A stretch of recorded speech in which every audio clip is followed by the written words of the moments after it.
Mobile, यह mobile ही कहीं कहीं निकला। नफरत हो गई है मुझे मोबाइल से। त्याग करता हूं मैं मोबाइल का, त्याग। रुको जरा, सब्र करो। मोबाइल नहीं फेंकना है, मोबाइल फेंकना है लेकिन 5 मिनट बाद फेंक देना है। मोबाइल का त्याग करिए लेकिन बस 5 मिनट के बाद। क्यों? क्योंकि एक क्वेश्चन डिस्कस हो जाएगा 5 मिनट में, और हो सकता है कि मोबाइल से तुझे एक लाभ हो जाए। तो क्या करना है मेरे भाई, हमें आना है इस क्वेश्चन पे। हमें बोल रखा है कि प्रूव दैट √2 प्लस में √5 इज एन इर्रेशनल नंबर। तो हम कुछ समय के लिए मान लेते हैं कि √2 प्लस में √5 एक इर्रेशनल नंबर नहीं है। तो अगर इर्रेशनल नंबर नहीं है तो जाहिर सी बात है हमें क्या मानना होगा कि जो √2 प्लस में √5 है एक रेशनल नंबर है। √2 प्लस में √5 क्या है जी? एक इर्रेशनल नंबर है। तो हमने मान लिया कि लेट, हम ये मान के चलना है, लेट √2 प्लस में √5 इज और रेशनल नंबर। हमने एक समय के लिए यह मान लिया कि √2 प्लस में √5 एक रेशनल नंबर है। अगर कोई भी नंबर रेशनल नंबर है तो रेशनल नंबर का एक बड़ा ही बेसिक सा डेफिनेशन है, उसको हम p/q के फॉर्म में लिख सकते हैं। तो डेफिनेशन पे ध्यान देते हैं रेशनल नंबर के, कि अगर हमारा √2 प्लस में √5 एक रेशनल नंबर होगा तो √2 प्लस में √5 को हम p/q के फॉर्म में लिख सकते हैं। p/q के फॉर्म में लिख सकते हैं सच दैट, और ये p और q क्या होंगे? तो p और q दोनों को क्या होना पड़ेगा? इंटीजर्स। p और q को क्या होना पड़ेगा? इंटीजर्स। q हमारा 0 के इक्वल नहीं हो सकता। क्यों? क्योंकि अगर किसी भी फ्रैक्शन का डिनोमिनेटर अगर 0 हो जाएगा तो पूरी की पूरी वैल्यू ही नॉन डिफाइंड हो जाती है। ठीक है मेरे भाई, तो q 0 के इक्वल नहीं होगा। ठीक, पॉजिटिव हो सकता है, नेगेटिव हो सकता है, कोई दिक्कत नहीं। ये पॉजिटिव हो सकता है, पॉजिटिव इंटीजर हो सकता है, नेगेटिव इंटीजर हो सकता है, जीरो इंटीजर नहीं हो सकता। साथ में जो p और q अगर सिंपलेस्ट फॉर्म में लिखे हुए हैं तो p और q का जो HCF होगा ना, p और q का जो HCF होगा 1 के इक्वल। मतलब ये दोनों क्या होने चाहिए? p और q दोनों ही को प्राइम होने चाहिए। क्या होने चाहिए? को प्राइम। ये हमारे पास क्या हो गया? कंक्लूजन। अगर हमने √2 प्लस में √5 को रेशनल माना है तब की बात है ये। अब यहां देखिए हमारे पास ये इक्वेशन बन गया। क्या बन गया? इक्वेशन। इस साइड LHS है, इस साइड RHS है। अगर हमारे पास कोई भी इक्वेशन है, कोई भी इक्वेशन है, इक्वेशन में LHS होता है, RHS होता है, हम सेम पावर दोनों साइड रेज कर सकते हैं। अगर हम चाहें तो पावर 2 रेज कर दें, हम चाहें तो पावर हाफ रेज कर दें, हम चाहें तो पावर 3 रेज कर दें, कोई दिक्कत नहीं है। तो हमारे पास इक्वेशन है क्या? तो √2 प्लस में √5 इक्वल टू में है p/q। हम क्या करेंगे? दोनों साइड सेम पावर रेज करेंगे। इधर भी स्क्वायर कर दिया, इधर भी स्क्वायर कर दिया। अब हमें यहां लगाना है, इसके लिए हमें इसके लिए लगाना है a प्लस b का होल स्क्वायर। तो a प्लस b का होल स्क्वायर एक आइडेंटिटी है एल्जेब्रिक, a स्क्वायर प्लस में b स्क्वायर प्लस में 2ab। ये एल्जेब्रिक आइडेंटिटी है, ये हमारे पास एक एल्जेब्रिक आइडेंटिटी है। a की वैल्यू कितनी है? a की वैल्यू है √2, b की वैल्यू हमारे पास √5 है। हम करेंगे क्या? a का स्क्वायर करेंगे तो √2 का स्क्वायर हो गया, प्लस में b का स्क्वायर मतलब √5 का स्क्वायर। फिर हमारे पास क्या आएगा? 2 इंटू में a इंटू में क्या निकल के आएगा? b। अब एक बात देखिए, इधर क्या हो जाएगा? p स्क्वायर अपॉन में q स्क्वायर। ठीक है मेरे भाई। अब कोई भी वैल्यू अगर रूट के अंदर है, कोई भी वैल्यू अगर रूट के अंदर है, इसका मतलब a का पावर कितना है? 1/2। इसी का हम स्क्वायर करने जा रहे हैं। क्या करने जा रहे हैं? इसी का स्क्वायर। तो 2 से 2 एलिमिनेट होता है, a बाहर आ जाता है। तो सिमिलरली अगर √2 का हम स्क्वायर कर रहे हैं तो ये 2 हो जाएगा, √5 का स्क्वायर कर रहे हैं तो ये 5 हो जाएगा, प्लस में 2 इंटू, एक और बात सीख लीजिए कि अगर √a इंटू में हमारे पास √b है तो इसको हम लिख सकते हैं √a इंटू b।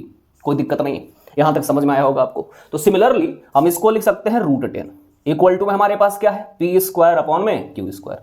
फिर सॉल्व करते हैं, 5 प्लस 2 क्या हो जाएगा? 7, प्लस में 2 √10 इक्वल टू में p स्क्वायर अपॉन में q स्क्वायर।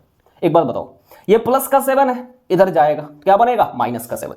प्लस का 7 है, उधर जाए क्या बनेगा? माइनस का 7। तो 2 √10 की जो वैल्यू है वो आ गई p स्क्वायर अपॉन में q स्क्वायर माइनस में 7।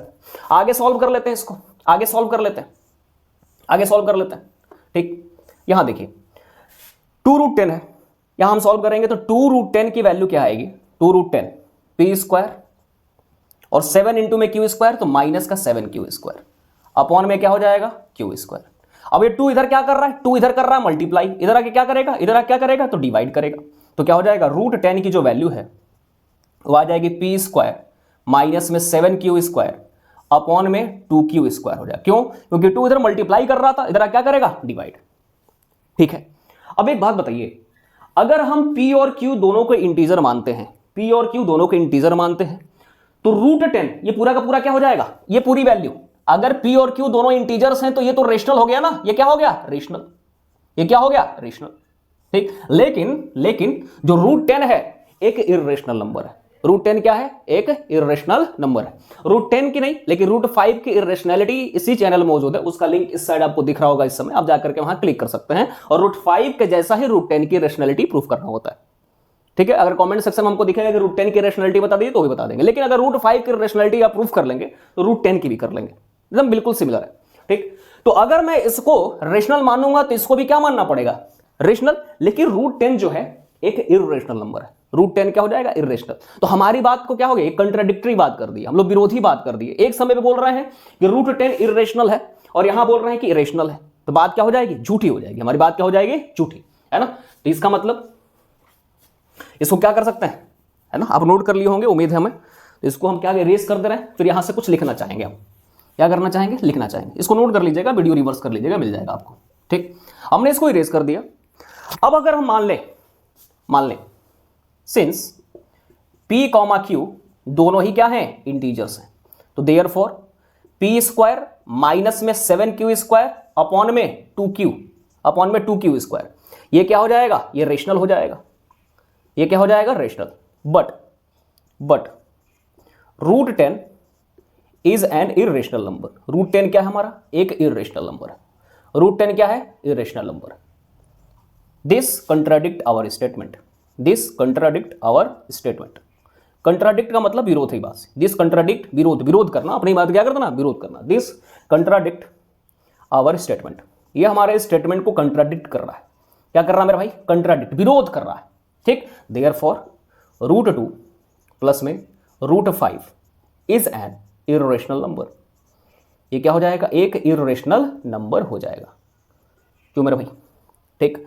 तो उम्मीद है आप क्या कर सकते हैं, वीडियो को रिवर्स। देखिए मोबाइल का सदुपयोग यही है कि आप कुछ भी सीख सकते हैं, आपके पास इतनी अगर क्षमता है, पेशेंस है, कंसिस्टेंसी है, तो मोबाइल की हेल्प से आप सब कुछ सीख सकते हैं। लेकिन समस्या यह है कि अगर उसी मोबाइल का आप दुरुपयोग करेंगे तब दिक्कत है। तो मोबाइल और ऑनलाइन क्लासेस का यही बेनिफिट है कि आप इसको फिर से रिवर्स कर सकते हैं, फिर से देख सकते हैं। तो उम्मीद है आपको ये पसंद आया होगा और रूट 5 की रेशनलिटी आप देख सकते हैं, और सिमिलरली हम रूट 10 की भी रेशनलिटी प्रूफ कर पाएंगे। आप कमेंट कर दीजिएगा, अगर रूट 10 की भी करना होगा तो भी करके दिखा देंगे आपको। ठीक, तो उम्मीद है आपको समझ में आया होगा, कुछ सीखने को मिला होगा। तो चैनल को जरूर शेयर करिए, सब्सक्राइब करिए और इस वीडियो को लाइक जरूर करिए। तब तक के लिए धन्यवाद, नमस्कार, बाय बाय।